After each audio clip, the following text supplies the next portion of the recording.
that we could continue reading Normal People. So I hope that you enjoyed today. So 6 weeks later, April 2011, they have her name on a list. She shows the bouncer her ID. When she gets inside, the interior is low lit, cavernous, vaguely purple, with long bars on either side, and steps down to a dance floor. It smells of stale alcohol and a flat, tiny ring of dry ice. Some of the other girls from the fundraising committee are sitting around the table already, looking at lists. They turn around and look at her. "Hi," Marianne says. "Hello," says Lisa. "Don't you scrub up well?" "You look gorgeous," says Karen. Rachel Morin says nothing. Everyone knows that Rachel is the most popular girl in school, but no one is allowed to say this. Instead, everyone has to pretend not to notice that their social lives are arranged hierarchically, with certain people at the top, some jostling mid-level and others lower down.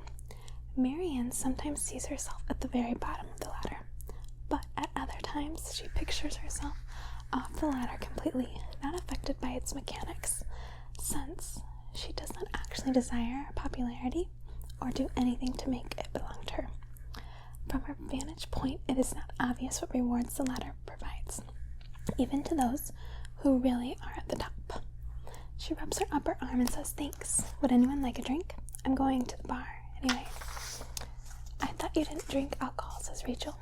"I'll have a bottle of West Coast Coolers," Karen says, "if you're sure." Wine is the only alcoholic beverage Marianne has ever tried, but when she goes to the bar, she decides to order a gin and tonic. The barman looks frankly at her breast while she's talking. Marianne had no idea men really did such things outside of films and TV, and the experience gives her a little thrill. She's wearing a black, filmy dress that clings to her body. The place is almost empty now, though the event has technically started. Back at the table, Karen thanks for the drink. "I'll get you back," she says. "Don't worry about it," says Marianne, waving her hand. Eventually, people start arriving. The music comes on, a pounding Destiny's Child remix, and Rachel gives Marianne the book of raffle tickets and explains the pricing system. Marianne was voted onto Deb's fundraising committee, presumably as some kind of joke, but she has to help organize the events anyway. Ticket book in hand, she continues. She's used to observing these people from a distance. Almost scientifically, she's no longer an observer, but an intruder. And an awkward one. She sells some tickets, dispensing change from the pouch in her purse. She buys more drinks. She glances at the door and looks away in disappointment. "The lads are fairly late," says Lisa. Of all the possible lads, Marianne knows who is who. Rob, with whom Lisa has an on and off again relationship, and his friends Eric, Jack Hines, and Connell Waldron. Their lateness has not escaped Marianne's notice. "If they don't show up, I will actually murder Connell," says Rachel. "He told me yesterday they were definitely coming." Marianne says nothing. Rachel often talks about Connell between them as if they are special confidants. Connell ignores his behavior, but he also ignores the hints Marianne drops about it when they're alone together. "They're probably still pre-drinking in Rob," says Lisa. "They'll be absolutely bent by the time they get here," says Karen. Marianne takes her phone from her bag and writes Connell a text message. "Lively discussion on here on the subject of your absence. Are you planning to come at all?" Within 30 seconds, he replies, "Yeah, Jack just got sick everywhere, so we had to put him in a taxi. On our way soon, though. How are you getting on socializing with people?" Marianne writes back, "I'm the new popular girl in school now. Everyone's carrying me." Puts her phone back in her bag. Nothing would feel more exhilarating to her than this moment than to say, "They'll be on their way shortly." How much terrifying and bewildering status would occur to her in this one moment, how destabilizing it would be, how destructive. Although Caraclea is the only place Marianne has ever lived, it's not a town she knows particularly well. She doesn't go drinking in the pubs on Main Street, and before tonight she has never been to the town's known nightclub. She has never visited the Knocklin housing estate. She doesn't know the name of the river that runs brown, bedraggled past the central and behind the church. car park, snagging thin plastic bags in its current, or where the river goes next. Who would tell her?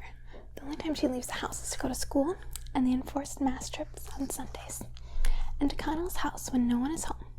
She knows how long it takes to get to Sligo town, 20 minutes, but the locations of other nearby towns and their sizes in relation to Carrick are a mystery to her. Goulaney's Green, Ballysider, she's pretty sure those are all in the vicinity of Carricklia, and the names ring bells for her in a vague way, but she doesn't know where they are. She's never been inside the sports center. She's never gone drinking in the abandoned hat factory, though she has driven past it in the car. Likewise, it is impossible for her to know which families in town are considered good families and which aren't. It's the kind of thing she would like to know, just to be able to reject it the more completely. She's from a good family, and Connell is from a bad one. That much she does know. The Waldrons are notorious in Carricklia. One of Lorraine's brother was in prison once. Marianne doesn't know for what, and another one got into a motorcycle crash-off the roundabout a few years ago and almost died. And of course, Lorraine got pregnant at 17 and left school to have a baby. Nonetheless, Connell is considered quite the catch these days. He's studious, he plays center forward in football, he's good-looking, he doesn't get into fights, everybody likes him. He's quiet, even Marianne's mother will say approvingly. The boy is nothing like a Waldron. Marianne's mother is a solicitor. Her father was a solicitor too. Last week, Connell mentioned something called the ghost. Marianne had never heard it before. She had to ask him what it was. His eyebrows shot up. The ghost, he said. The ghost estate. Mountain View. It's like right behind the school. Marianne had been vaguely aware of some construction on the land behind the school, but she didn't know there was a housing estate there now, or that no one lived in there. People go drinking there, Connell added. Oh, said Marianne. He asked what it was like. He said he wished he could show her, but there was always people around. He often makes blithe remarks about things he wishes. I wish you didn't have to go, he says when she's leaving, or I wish you could stay the night. If he really wished for any of those things, Marianne knows then they would happen. Connell always gets what he wants and then feels sorry for himself when what he wants doesn't make him happy. Anyway, he did end up taking her to see the ghost estate. Then they drove there in his car one afternoon, and he went out first to make sure no one was around before she followed him. The houses were huge, with bare concrete facades and overgrown front lawns. Some of the empty window holes were covered over in plastic sheeting, which whipped around loudly in the wind. It was raining, and she had left her jacket in the car. She crossed her arms, squinting up at the wet slate roofs. Do you want to look inside? Connell said. The front door of the number 3 was unlocked. It was quieter in the house and darker. The place was filthy. With the toe of her shoe, Marianne prodded at an empty cider bottle. There were cigarette butts all over the floor, and someone had dragged a mattress into the otherwise bare living room. The mattress was stained badly with damp and what looked like blood. Pretty sordid, Marianne said aloud. Connell was quiet, just looking around. Do you hang out here much? She said. Not much, he said. Used to a bit, not much anymore. Please tell me you've never had sex on that mattress. He smiled absently. No, he said. Is that what you think I get up to at the weekend, is it? Kind of. He didn't say anything then, which made her feel even worse. He kicked a crush can of Dutch Gold aimlessly and sent it skidding towards the French doors. This is probably 3 times the size of my house, he said. What'd you say? She felt foolish for not realizing what he had been thinking about. Probably, she said. I haven't been upstairs, obviously. I haven't seen upstairs, obviously. 4 bedrooms. She's living in it, he said. Why don't they give them away if they can't sell them? I'm not being thick with you. I'm genuinely asking. She shrugged. She didn't actually understand why. It's something to do with capitalism, she said. Yeah, everything is. That's the problem, isn't it? She nodded. He looked over at her as if coming out of a dream. Are you cold? He said. You look like you're freezing. She smiled, rubbed at her nose. He unzipped his back puffer jacket and put it over her shoulders. They were standing very close. She would have lain on the ground and let him walk all over her body if he wanted. He knew that. When I go out over the weekend or whatever, he said, I don't go after other girls or anything. Marianne smiled and said, no, I guess they come after you. He grinned. He looked down at his shoes. You have a very funny idea of me, he said. She closed her fingers around his school tie. It was the first time in her life she could say shocking things and use bad language. So she did it a lot. His expression didn't change, but his hands moved around under her jumper to show he was listening. After a few seconds, he said, yeah, if you wanted me to. Yeah, you're always making me do such weird things. What does that mean? She said. I can't make you do anything. Yeah, you can. Do you think there's another person I would do this type of thing with? Seriously, do you think anyone else could make me sneak around after school and all this? What do you want me to do? Leave you alone? He looked at her, seemingly taken aback by this turn in the discussion. Shaking his head, he said, if you did that. She looked at him, and he didn't say anything else. If I did that, what? She said. I don't know what you mean. If you just didn't want to see each other anymore, I'd feel surprised, honestly, because you seem like you enjoy it. And what if I met someone else who liked me more? He laughed. She turned away crossingly, pulling out of his grasp, wrapping her arms around her chest. He said, hey. But she didn't turn around. She was facing the disgusting mattress with the rust-colored stains all over it. Gently, he came up behind her and lifted her hair to kiss the back of her neck. Sorry for laughing, he said. You're making me insecure. Talking about not wanting to hang out with me anymore. I thought you liked me. She shut her eyes. I do like you, she said. Well, if you met someone else you liked more, I'd be pissed off, okay? Since you asked about it, I wouldn't be happy, all right? Your friend Eric called me flat-chested today in front of everyone. Connell paused. She felt his breathing. I didn't hear that, he said. You were in the bathroom or somewhere, he said. I looked like an ironing board. He's such a prick. Is that why you're in a bad mood? She shrugged. Connell put his arms around her belly. She's only trying to get on your nerves, he said. If he thought he had the slightest chance with you, he would be talking very differently. He just thinks you look down on him. He shrugged again, chewing on her lower lip. You have nothing to worry about with your appearance, Connell said. I don't just like you for your brains, trust me. She laughed, feeling silly. He rubbed her ear with his nose and added, I would miss you if you didn't want to see me anymore. Would you miss sleeping with me, she said. He touched his hand against her hip bone, rocking her back against his body, and said quietly, yeah, a lot. Can we go back to your house now?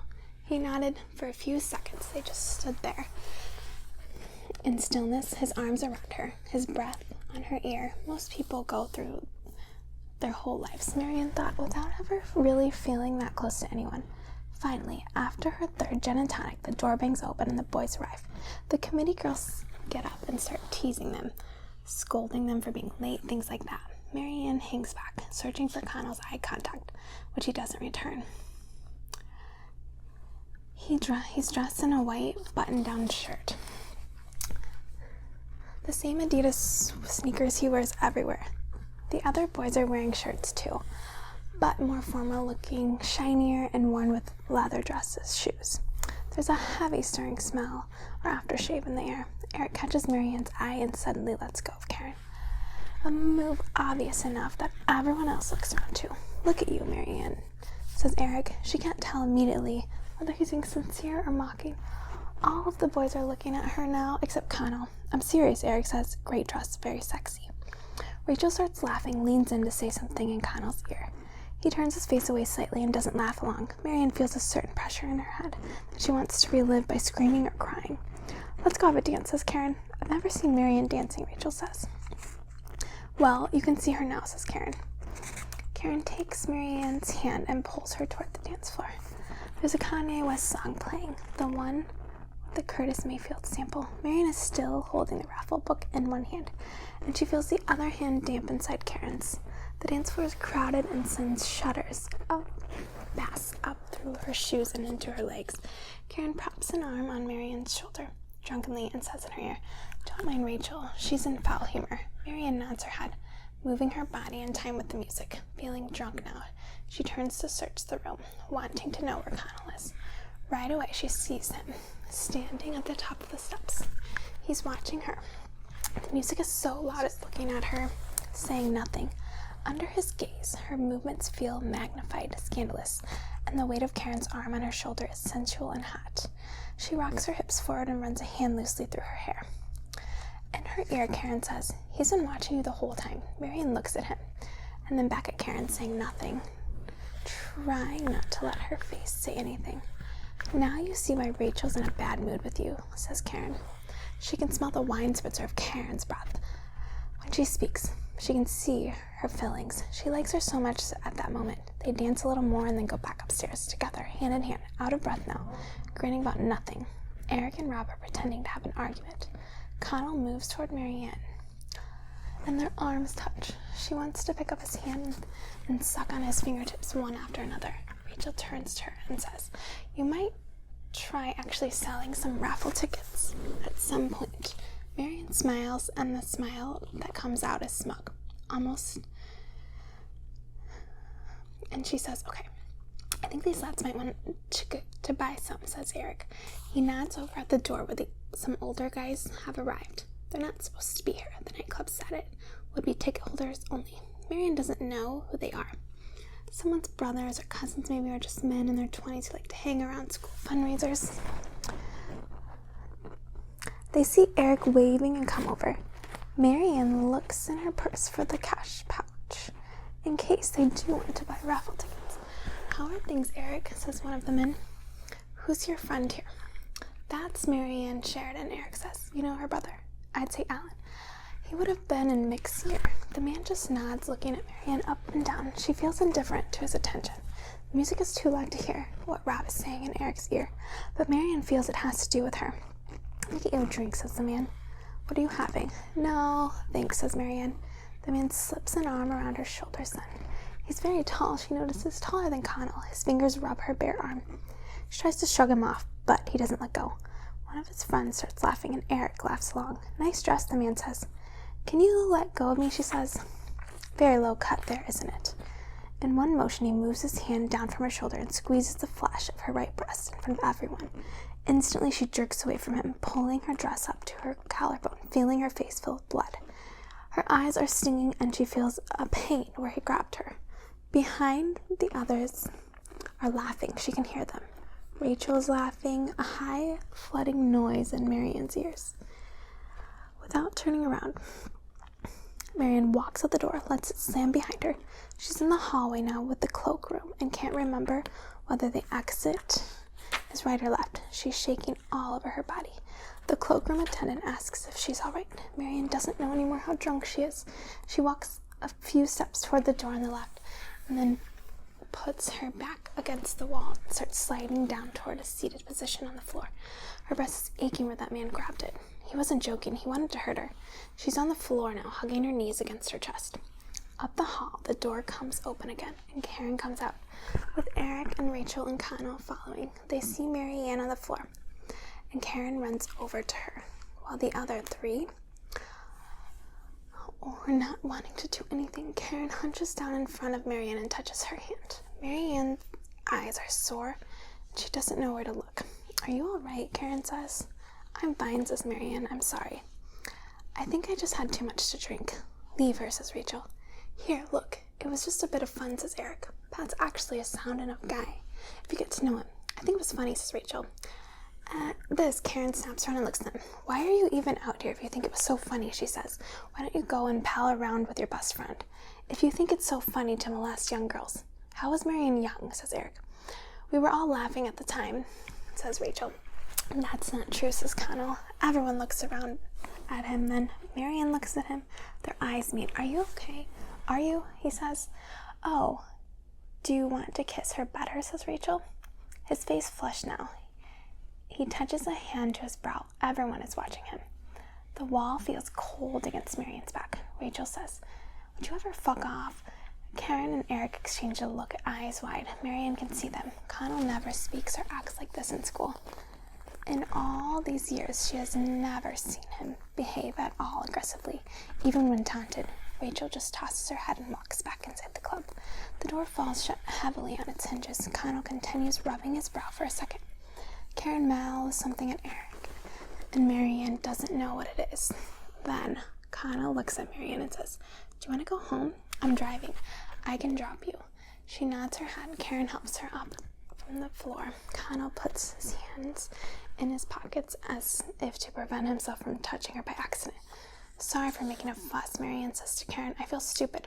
I'm not used to drinking. It's not your fault, says Karen. Thank you for being so nice, Marianne says. They squeeze hands once more. Marianne follows Connell toward the exit and around the side of the hotel to where his car is parked. It's dark and cool out there, with the sound of music from the nightclub pulsing faintly behind them. She doesn't get in the passenger seat she gets into the passenger seat and puts on her seatbelt. He closes the driver's door and puts his keys in the ignition. Sorry for making a fuss, she says. You didn't, says Connell. I'm sorry the others were being so stupid about it. They just think Pat is great because he has these parties in his house sometimes. Apparently, if you have a house party, it's okay to mess with people. I don't know. It really hurt what he did. Connell says nothing then. He just kneels the steering wheel with his hands, looks down into his lap and exhales quickly, almost like a cough. Sorry, he says. Then he starts the car. They drive for a few minutes in silence. Is Lorraine not there? He shrugs. He taps his fingers on the wheel. She's probably in bed already, he says. I mean, we could just hang out for a bit before I drop you home. It's okay if you don't want to. What if she's still up? Honestly, she's pretty relaxed about this sort of stuff. Anyway, I really don't think she'll care. Marianne stares out the window at the passing town. She knows what he's saying, that he doesn't mind if his mother finds out about them. Maybe she already knows. Lorraine seems like a really good parent, Marianne remarks. Yeah, I think so. She must be proud of you. You're the only boy in school who actually turned out well as an adult. Connell glances over at her. How have I turned out well, he says. What do you mean? Everyone likes you, and unlike most people, you're actually a nice person. He makes a facial expression she can't interpret, kind of raising his eyebrows or frowning.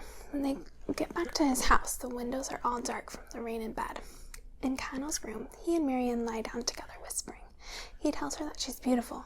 She's never heard that before, though. Sometimes she privately suspected it of herself, but it feels differently to hear it from another person. She touches his hand to her breast where it hurts, and he kisses her. Her face is wet. She's been crying. He kisses her neck. Are you okay, he says. When she nods, he smooths her hair back and says, It's all right to be upset, you know. She lies with her face against his chest. She feels like a soft piece of cloth that is wrung out and dripping. You would never hit a girl, would you? She says.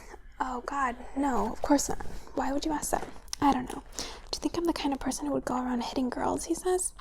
She presses her face hard against his chest. My dad used to hit my mom, she says. For a few seconds. It seemed like an unbelievably time. Connell says nothing. Then he says, Jesus, I'm sorry, I didn't know that. It's okay, she says. Did he ever hit you? Sometimes. Connell is silent again. He leans down and kisses her on the forehead. I would never hurt you, okay? He says. Never. She nods and says nothing. You make me really happy, he says. His hand moves over her hair and adds, I love you. I'm not just saying that. I really do.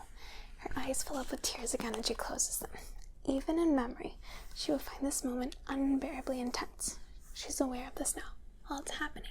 She's never believed herself fit to be loved by any person, but now she has a new life, of which this is the first moment, and even after many years have passed, she will still think, yes, that was it, the beginning of my life.